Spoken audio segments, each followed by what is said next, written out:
20,000 మందికి వరకు ఎగ్జామ్ రాసినప్పుడు వీళ్ళ పేపర్లు 1:6 మినిమమ్ ఈ దిద్దిన ఇవన్నీ లక్షలలో ఉన్న పేపర్లు.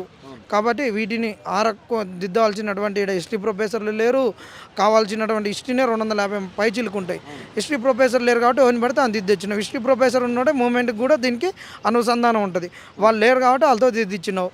ఇంకొకటి డిగ్రీ వాళ్ళకు ఉన్న యాటిట్యూడ్ లెక్చరర్స్ యాటిట్యూడ్ కనిపించింది. వాళ్ళకు ఉండేటువంటి క్వశ్చన్ ప్యాటర్న్ వేరు, ఇక్కడ ప్యాటర్న్ వేరు.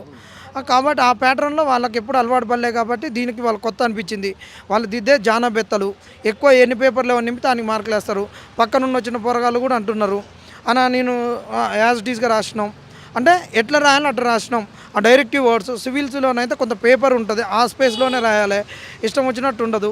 అట్లా ప్రిపేర్ అయినటువంటి సివిల్స్ ప్రిపేర్ అయి ఉన్నోళ్ళు వేరే గ్రూప్ 2 జాబు పోయిన వాళ్ళు, లేకుండా అప్పుడు రాక ఇంకా వేరే ప్రైవేట్ జాబులు చేసుకుంటూ వేరే వృత్తిలలో ఉన్నోళ్ళు ఆ సివిల్స్ ప్యాటర్న్లో రాయాలనుకున్నోనికి రాలేదు మార్కులు.